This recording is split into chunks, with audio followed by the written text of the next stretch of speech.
Seorang wanita diculik, menendang lampu belakang mobil, lalu mengeluarkan tangan, terus-terusan meminta tolong. Mobil belakang sadar ada yang tidak beres. Kemudian menelepon polisi. Polisi mengecek plat nomor yang ia berikan. Tapi pemilik dari mobil itu tidak benar. Sepertinya para penculik itu menggunakan identitas palsu. Si penelepon yang baik hati menyusul. Melihat si penculik, operator menyuruhnya berhenti, tapi ia masih mengikutinya. Ia berbelok keluar dari jalan tol, membuat mereka kehilangan petunjuk. Helen meminta agar perempuan itu mencari di bagasi. Ada barang apa? Ia menemukan seember cat. Helen memintanya mengeluarkan cat itu dari lubang, meninggalkan jejak sepanjang jalan, dan pada waktu bersamaan membuat helikopter tahu. Mulai mencari orang di belakang mobil si penculik. Menyadari cat, tapi ia tidak sadar bahwa orang di depannya adalah seorang penculik.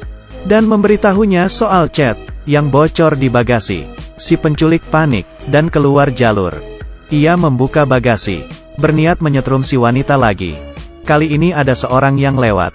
Si penculik menggunakan obeng, mengancam si wanita agar tetap diam. Orang itu melihat si penculik panik, balik ke mobil dan menelepon polisi. Saat ia menelepon, si penculik menghancurkan jendela, memukuli orang itu, dan memasukkan dirinya bersama si wanita. Di dalam bagasi mobil, si wanita menangis dan memberitahu Helen. Si penculik mengganti mobil, tapi belum sempat berbicara lagi. Si orang yang lewat itu bangun, mulai berteriak. Ini membuat marah si penculik. Ia berhenti, menusuk orang itu hingga mati. Lihat dengan matamu sendiri, si wanita berkata dengan putus asa. Tapi Helen tidak mau menyerah. Ia menyemangatinya, mengambil dompet dari mayat pria itu. Melihat identitasnya, Helen berhasil menemukan plat nomornya. Pada saat yang bersamaan, polisi menemukan mobil yang ditinggalkan si penculik. Walau sidik jari yang ditinggalkan membuat mereka menemukan alamatnya. Tapi istri si penculik, sepertinya tidak tahu akan kasus penculikan ini. Polisi menemukan, si penculik memiliki sebuah peternakan, dan langsung menuju ke sana. Di lain sisi, si penculik sampai di pom bensin. Wanita itu cemas, memanjat ke tempat duduk belakang dari bagasi. Tapi ia hanya bisa merangkak separuh badan saja. Ia melambaikan tangan, berteriak agar staf membantu dirinya. Akhirnya disadari si staf. Ia menghampiri si penculik dengan pisau, sembari mencoba membuka pintu mobil. Tapi si penculik langsung mengincar dirinya, menyemprotkan dirinya dengan bensin. Si penculik melempar korek api, dan si staf terbakar. Ia membuka bagasi lagi, memukul si wanita. Helen kehilangan kontak dengannya, setelah beberapa saat sampai di peternakan. Saat ia mengeluarkan si wanita, melihat ia sudah menelepon selama 1,5 jam. Helen membuatnya menyerah. Jangan sakiti dia. Tapi si penculik berkata satu kalimat. Terlambat. Satu kata itu membuat Helen mengingat kejadian setengah tahun lalu. Seperti di layar, Helen menangis. Setengah tahun lalu, si penculik adalah seorang pembunuh yang mengincar wanita.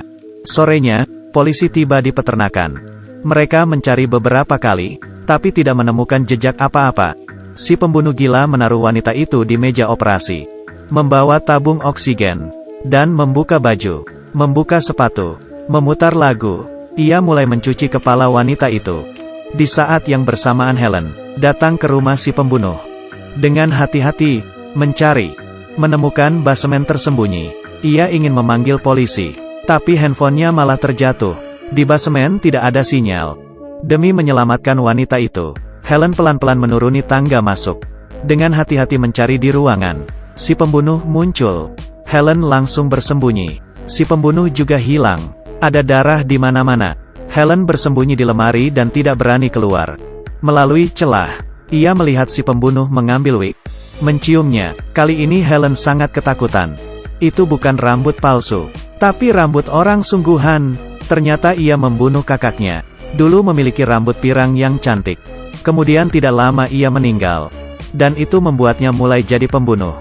Dan mengincar gadis pirang, mengoleksi rambut. Kali ini tampaknya ia berhasil menemukan Helen. Pelan-pelan menghampirinya.